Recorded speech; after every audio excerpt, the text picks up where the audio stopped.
welcome to episode 44 of my Warhammer 40k Conquest review. This week we'll be reviewing issue 44, unsurprisingly.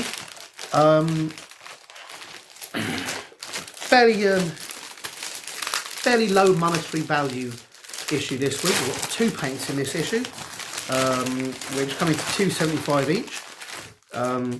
This is one of the few issues where we're not going to be making our money back. That being said, the last 2 issues were the Nurgle tank, which is a 40 quid tank over 2 issues. That was 20 quid an issue, so we saved a lot of money in that issue, so you kind of have to consider it a holistic thing. Still, we've got some good paints. We've got a lead belcher, which is always useful. I don't get through that much of it, but yeah, dropping things. Sorry guys, I'm back. I don't get through that much of it, but it is yeah, basically gunmetal colour is a colour we're going to consistently use on pretty much everything. The leg joints on all the Marines, the guns, bolts, nuts, anything where you want it to look like metal. And we've got the Necron compound. I'm just going to open this up for you guys actually, because it's quite interesting. And I'm just going to, where's the camera lens on this one? You can see in there it's actually a dry compound for those of you who aren't familiar with it. I'm going to put my finger in it, and my finger comes off. Oh. Let's get some focus there. Comes off like that, as you can see.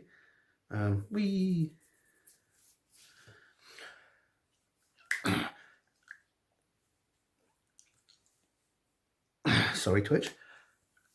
This stuff is basically like a gel, almost. Like Angel Delight if you're a child of the 80s. So you just you dip the end of the brush in there, or you take a bit of it out and put it on a flat surface, and then just the very tip of your brush gets used, and it's usually a flat brush, so that the flat surface is what touches it, and then you use that to dry brush on just by rapidly moving the brush back and forward. If you check out some of the videos on the how-to bits in the channel, there's a how to dry brush video. It's a really easy, really straightforward method of getting some texture on things. You can move back and forth rapidly, or if you're very gentle, you can drag the brush over things, and what it will do is it will just highlight the surface layers, and it'll highlight the bits that stick out. I'm trying to think, is there any way I can actually demonstrate it?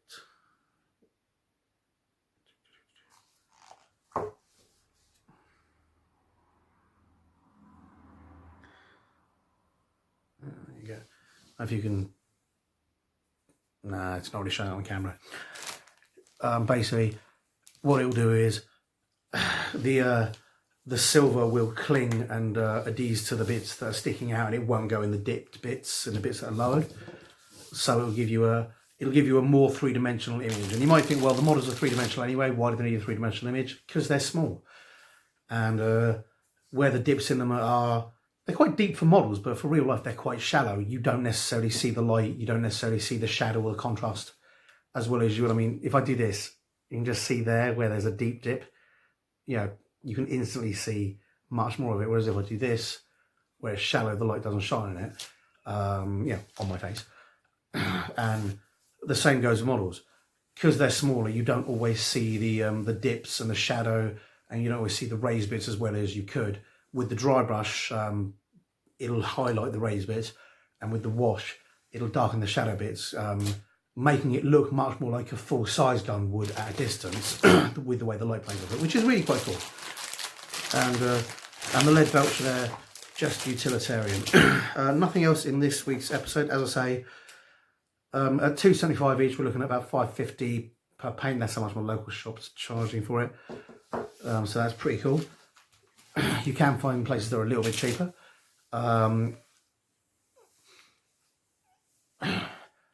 So I mean, this is one of the few issues where we're not making back the money on the issue purely based on the contents alone. every issue, or at least almost every issue so far, has been, you're paying $7.99 and you're getting a magazine essentially for free. This issue you're paying £8. Oh, what's $5.50 when I say 5, 6, 7, 8, £2.50. You're paying effectively $2.50 for the magazine. Given White Dwarf is about £5. I think it's $5.50 now.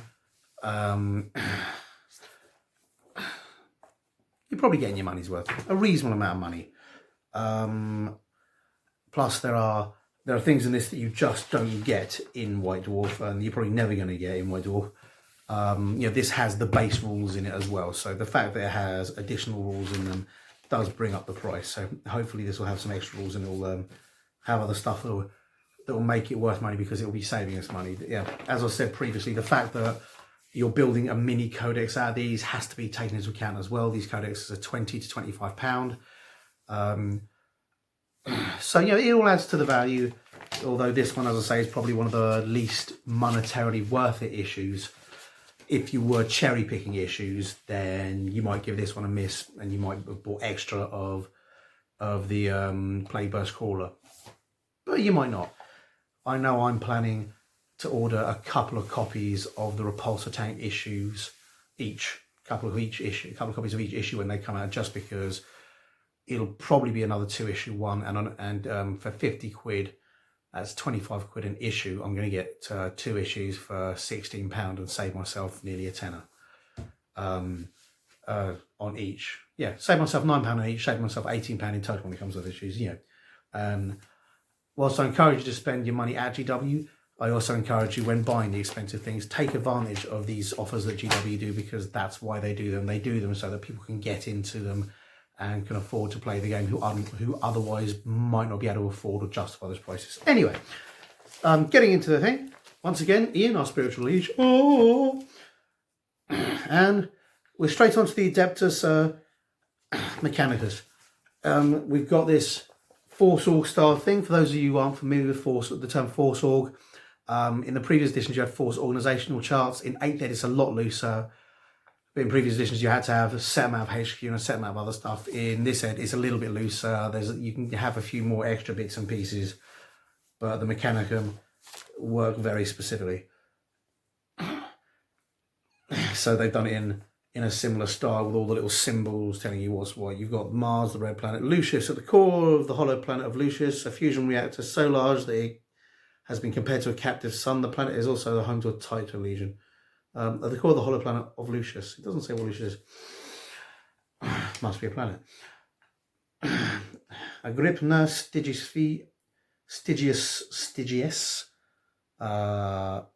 8. Sorry, I had to count my Roman numerals there. Stygius 8. Greya, Riser, and of course the best planet ever, Metallica.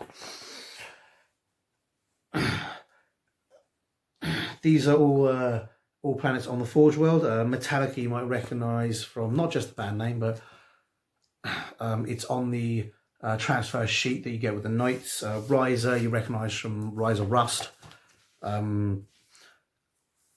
So there's a lot of really cool stuff there, and it gives you a description of all these planets and where they're from.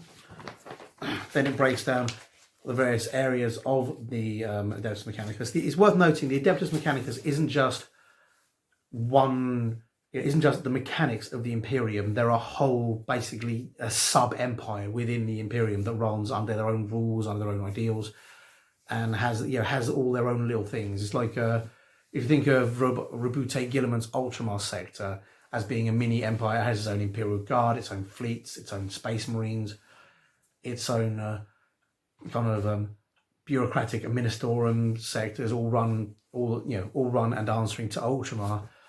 The Adeptus Mechanicus are like this, but they're across the entire Imperium. There are shrines and tech priests and tech churches on every world, but they also have their own worlds. It's one of the reasons that Horus, when he betrayed the Emperor, needed to get the Mechanicum on side, needed the Dark Mechanicum, because if the entirety of the Mechanicum, if the Mechanicum were to have been against him, he would have been able to do pretty much nothing. The moment his weaponry ran out and his stuff started to break down, he would have struggled to repair. Whilst the Space Marines are very much self-sufficient, they repair their own things. They still do, they repair their own things. They build their own weapons. They manufacture a lot of their own stuff. They still do rely heavily on the Mechanicus to be able to do it and to know the technicalities of it. Here's got the subsections. You've got the Centurno Ordinatus. It's responsible for the creation and maintenance of the mighty war machines utilised by the armies of the Mechanicus. The Collegia Titanica is the division of Adeptus Mechanicus that operates and oversees the mighty Titans. The Auxilia Myrmidon is the division of the Adeptus Mechanicus that specialises in siege warfare. The legions Scitari are the foot soldiers. The Legio Cybernetica, devastating war robots. And the Ordo Reductor do not craft machines or search for architect. They are wholly dedicated to annihilating the Imperium's many enemies. And you might wonder why they've got separate things. A lot of that's because they're very specialised, and you need to be very specialised to do it. And like specialised machines, the Academy Mob consists of a lot of specialised parts, each doing one job amazingly, but not necessarily too adaptive to the others.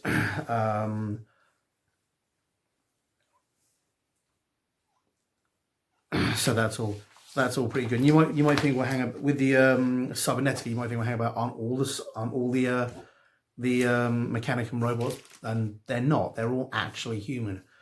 Every computer, every cyborg, every servitor, every manufacturing belt is run in whole or in part by a human. When I mean in part, I mean literally. The production lines, they'll take a piece of the human brain out of a human, teach it to run a production line, and then it'll act as the computer. It, combined with some technology, will act as the computer for the production line, because it's illegal to make computers in the Imperium. Well, not illegal to make computers. It's illegal to make anything that's intelligent in the Imperium. So they can't make any intelligent computers. They can't make any AIs. They can't make anything that could think for itself. It all has to be done, at least in part, by a human. All the decision making, all the stuff like that. You can have basic mechanical engines, but even then, anything beyond just a basic calculation machine has to be in part organic. That's what happens to Imperial criminals. If you've ever watched the second RoboCop with Kane in it, they took a criminal and put his brain inside a machine. Most Mechanicum warriors are in some way like that. Yeah, they're either a bit like the Dreadnoughts, where they're like a person plugged in, and a lot of the time that's how the Titans work. Or they'll take a human brain and cut it up into pieces and use each bit as part of a processor. They'll then take the body and wire the base of the brain, up to a machine that follows repeated patterns or is capable of following basic commands. It's quite gross and quite interesting at the same time. It's their way of getting around of it. The only kind of robots in the Mechanicum are in the Legio Cybernetica, and even then they can't think for themselves. They have to have a Mechanicum operator. So you can't have loads of robots all running around doing their own things. They're more like packs of dogs with a trainer. They're more like warhounds with a master who gives them commands. They are literally incapable of independent thought. Although there are several things in the Mechanicum which seem to come really close. Belisarius Call has a machine which is also sometimes called Belisarius Call, who very much seems to be an AI, but swears blind that it isn't. You can trust me, boss. I'm definitely not an AI. This is all down to a rebellion. Humanity created thinking machines, and eventually the machines realised they didn't need humanity and turned against them. There was a massive war, which humanity barely won, and now thinking machines are illegal. If you're a fan of Frank Herbert's Dune, that might sound familiar, but GW in the 80s took its inspiration from a lot of different places.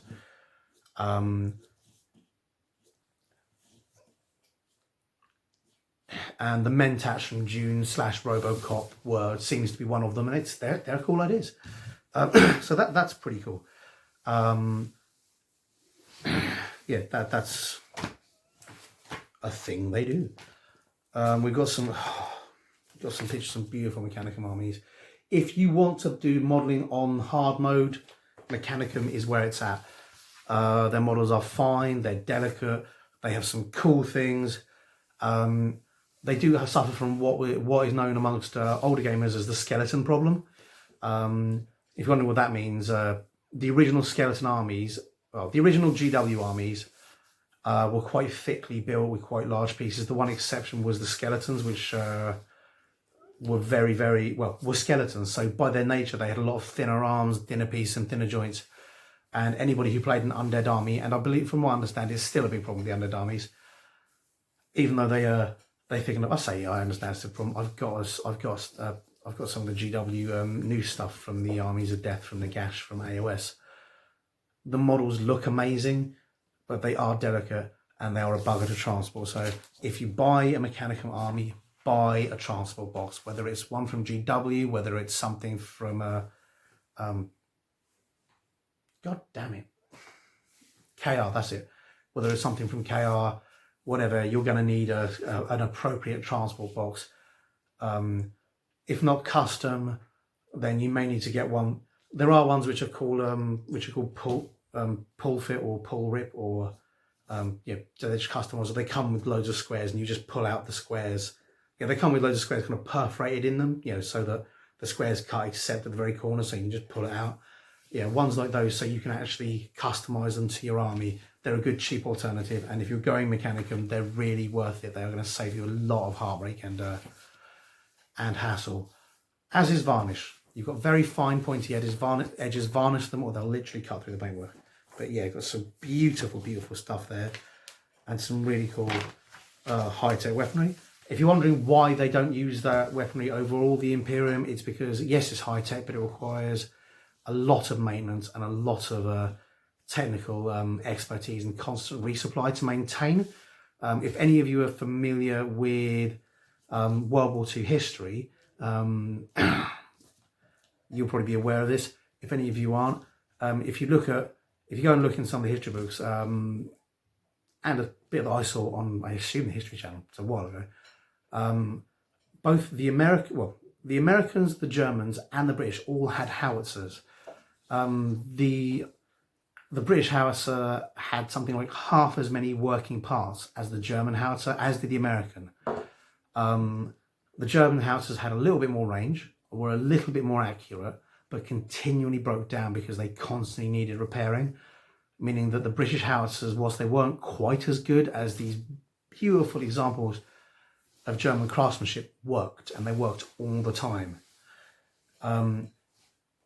They didn't need a constant supply line. They worked with mud, they worked with gunk, and they worked when they were dropped, they worked when they were rained on, and reliability is important in war. It's no good having a gun that fires 10 foot more than the enemy if it only fires half as many times. The enemy will just eventually drown you out in shots. Obviously there comes a balance point with this. If a weapon's so much better that it wipes out the enemy in one shot, it doesn't need to fire twice. But one of the reasons that the Germans struggled against the Allies was that our weapons were simpler. One of the reasons that Russia has been able to hold off against, against both British and American forces in the proxy, in the Cold Wars, and now sort of like put in forces that were scary and to British forces and American forces, to the point where we would consider not going to war with them, was because their simpler weaponry was quite reliable. They were able to look at the more complex stuff, retro-engineer simpler versions of the stuff, and it was still very good. It's the argument of the American M16 versus the Russian Kalashnikov. The M16 is a cheap, effective, easy to mass produce rifle, but the Kalashnikov is even cheaper, just as effective, and when it gets, it can be full of mud and shit, and it still keeps going. It was actually ironically designed by a Russian tank commander who was sick of seeing his troops get killed, because prior to the Kalashnikov, the Russian machine guns were very rubbish and very unreliable. It can be a lot easier to make simpler, more robust weapons and then mass produce them than it is to make better technical weapons. As I say, Russia, America, or Russia, Britain, a prime example is a lot of our technology, a lot of America's technology is far in advance of Russia's. But Russia still have, A, because it just has thousands of millions of people they can throw into war, and B, because it's just making it, it's sort of retconning, it's seeing stuff that other people do, and it's just going, well, how can we imitate that with simpler, easier to mass produce tech? And, this enables a country that is not as technologically advanced as other countries to hold its own. And we all know from history that the most technologically advanced countries usually win. There has to be a reason why others don't. It's the reason why we were able to. Well, it's one of the reasons why the Allied forces were able to prevail in World War II. It's one of the reasons why Russia is such a powerful world force, despite the fact that if you look at its technology and you look at the advancement of its technology, it's still quite fast, but it ain't got nothing on America or Britain. Although, let's be honest, I know which ones I'd rather live in. If nothing else, because America has IHOP, and I just want to go to a place that has an entire restaurant chain based on pancakes. That's just the American dream right there. An entire restaurant chain based on pancakes. That's amazing. Got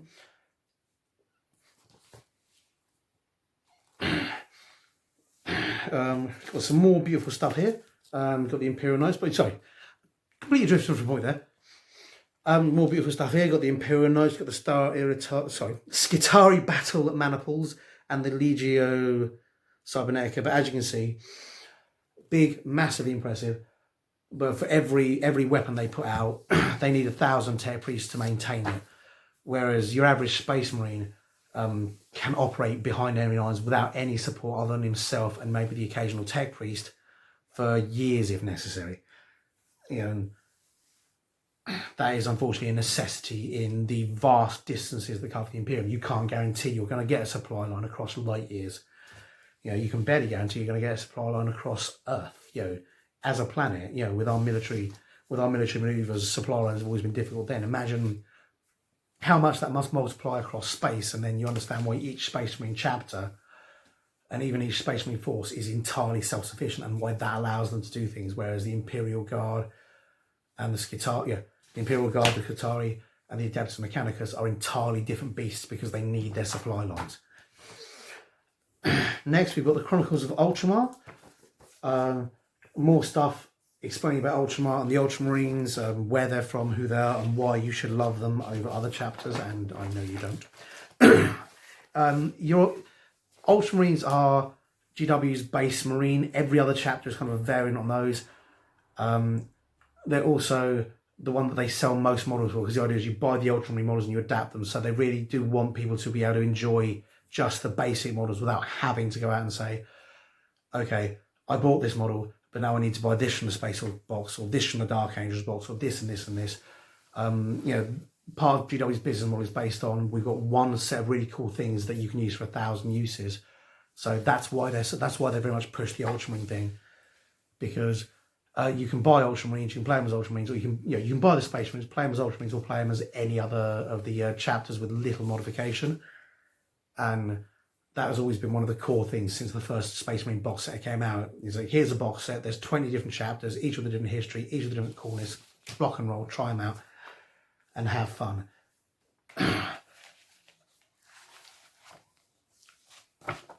They're still one of the biggest selling box sets because you can adapt them to whatever you like. Now, moving on, they've got plague drones. Weird, terrible insects of Nurgle. They're really cool. So, where are we? A terrible thrum of insectile wings fill the air as plague drones descend from the skies. High-ranking plague bearers riding on giant rot flies. These demonic airborne cavalry hit the enemy like wrecking balls, bowling over warriors with their stinking bulk. Plague drones and their mounts rake through plague drones and their mounts rake through the enemy with scything limbs, cracking bones, tearing flesh as they buzz by. The rotflies needle proboscis, I think that's pronounced proboscis, punches through armor, joints, and eye lenses to inject disease acids into their venom. Their demonic plague bearer riders hack at victims with plague swords and hurl infernal death heads at the foe's ranks. So utterly demonic, not a machine part there, but scary, foul giant flies. Really, really cool, really, really grim looking. To my mind, they're one of the best models that GW does. As I say, I'm not a fan of Nurgle, but you've got to admire how awesome they look and how very unique and Nurgle they look. None of this sort of mass-produced generic demon. Literally the opposite of the Ultramarine ideology. The Ultramarine ideology, you can adapt to be whatever you want. The Plague Drones, they're Nurgle and they're Nurgle alone. They do one job, they do it very well. We've got some beautiful artwork there and some pictures of the Plague Drones there, which is really quite cool. The Droning Doom, that's pretty cool. Next, we've got Imperial Fists. Another chapter of Space Marines.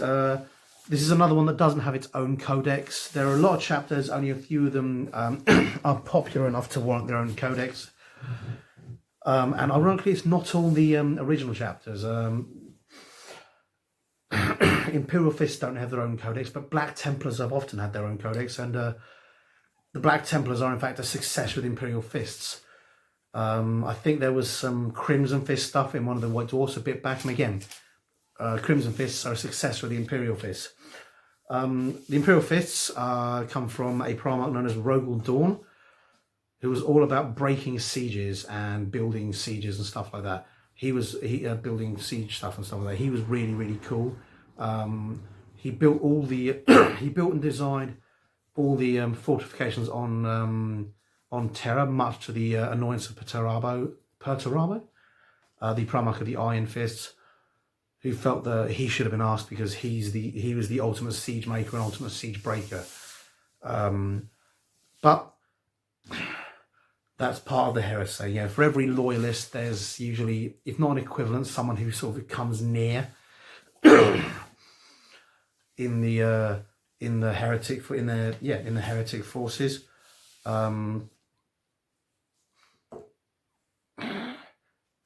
And there's usually an opposite as well. It's very cool because it's designed. Some of them overlap, some of them are unique, and some of them you can see that they have similar equivalents on each side. For example, the Iron Hands think that the flesh is weak, and they wish to ascend beyond the imperfection of flesh. The Thousand Sons seek used to seek absolute perfection. And so both of them were sort of heading towards the same goal in different ways. One went off sort of mechanicum, and the other went off just, instead of seeking perfection, started seeking perfect pleasure and perfect experiences and became a follower of Slanesh. So there's cool stuff there. There's the there's the World Eaters who are insane, ravening lunatics, and they have a similar, they sort of reflect either the red rage of the Blood Angels that turns into maniac assault troops, or the Animal Ferocity, the Space Wolves. And again, they all kind of interacts. But yeah, the Imperial Fists are one of the coolest legions. And being yellow, one of the more difficult ones to paint, unfortunately. They've got this beautiful rich yellow colour to their armour, and it's a bugger to paint. I thoroughly recommend using spray paints. Getting the actual yellow and painting on yellow is always a bit of a douche to paint. Spray paints or airbrush is the best way to do it. I recommend Army Painter personally, but that's just because they have a 100% colour match system, so their spray paints match with their paint pots, so you can touch up whatever you miss with a paint pot. But try not to miss, because it works a lot better at the spray tin than it does at the paint pot. Other than that, all the other colours, pick whoever you want. Army Painter, quite good, although some of the consistency of their paints can be a bit hit and miss sometimes. Ever since they changed over the new paints, it hasn't been as good. I don't know why. We've got some beautiful stuff here about the Imperial Fist, Defenders of the Imperium, what they do, who they are. Siege Masters, Hand of Dawn. Dawn is believed to have died while storming the Chaos battleship Sword of Sacrilege. When the battle ended, the only trace of the Primarch that could be found was a single fist. Dawn's skeletal hand was returned to the Phalanx, where over the years it has been inscribed with the names of every Imperial Fist chapter master. His fist is in the Phalanx. I think at one point it was his whole skeleton, but now it's just his fist. as is befitting the Imperial Fist. The blood that was on the fist was removed, and the Crimson Fists have this big sort of globe, and every year they have this sort of almost sort of pseudo-Catholic style ceremony where the blood, which they've got this dried up red powder, and every year it turns back to blood, and all the neophytes look at it, and everyone's in awe of this mini miracle that happens every year, and then it turns back to dust and put back away. And supposedly there was a magical spear called the Soul Spear, which was held by the Soul Drinkers, who are an Imperial Fist renegade chapter who almost fell to Zench, but then turned around and didn't, but are still renegades, if for no other reason than their chapter master is has spider legs.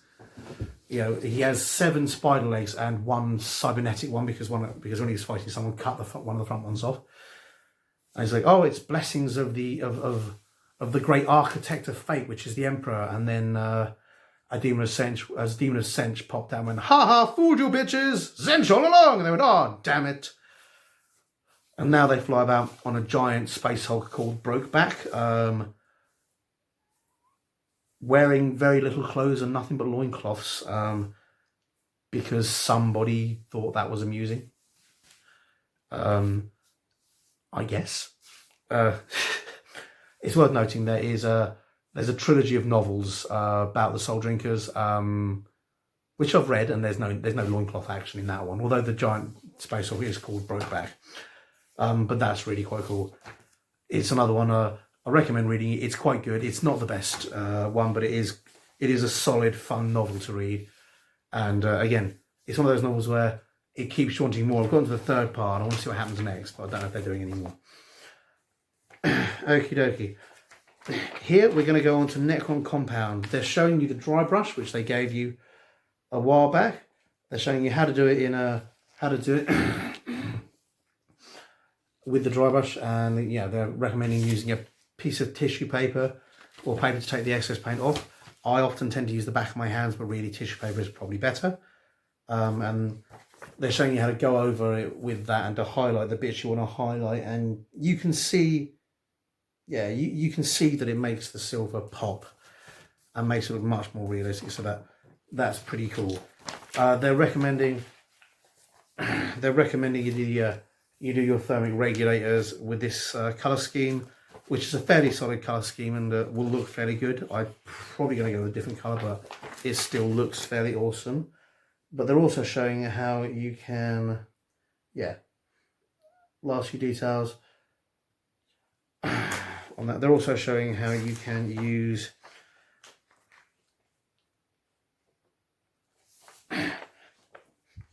they're also showing you how to do the details on thermic regulators and how to do the last few top-ups and that. And they're also showing using the Athonian camo shade as a wash on the camo green boxes that you did previously. That's pretty cool. Next, we've got another mission, Mechanicus Zone. Here you're just using one of the battle mats with the cargo pods you had earlier. It also gives you the Storm Bolter rules. Infantry unit has a model on top of the... if an infantry unit... I'll try that again. If an infantry unit has models on top of a Munitorium armoured container... Sorry guys, my Tourette's is getting the better of me, and sometimes it can be a bit of a struggle to override it word by word. That container has one or more Storm Bolters. The Storm Bolters can be fired by a different model in the unit instead of their own weapon. So they're 24 inches, rapid fire 2, strength 4, damage 1. So they're a fairly solid. They're a fairly solid weapon. The cool thing about Storm Bolters is usually the fact that you can move and shoot. These ones are rapid fire 2, so you can rapid fire them, but you're never going to move because you don't need to. And again, it's running some rules there: line of sight, standing on the container, and some clarifications on line of sight there. Again, that's 2 extra sets of rules. One just generically which gives you the stats of a Storm Bolter in case you needed it for anything, and one which clarifies line of sight, which will go into your rules section of your book, of your collection so far. yeah, we've got mission briefing taking the tech dumps, and then arms race.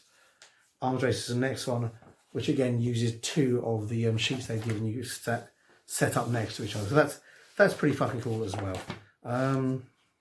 All in all, very cool issue this week.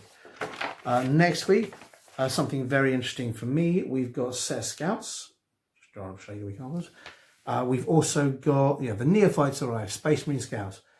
As said previously, I'm not sure, and I'm hoping that issue will have the explanation as to how scouts tie into Primaris. When the Primaris came out, they were fully formed and fully trained.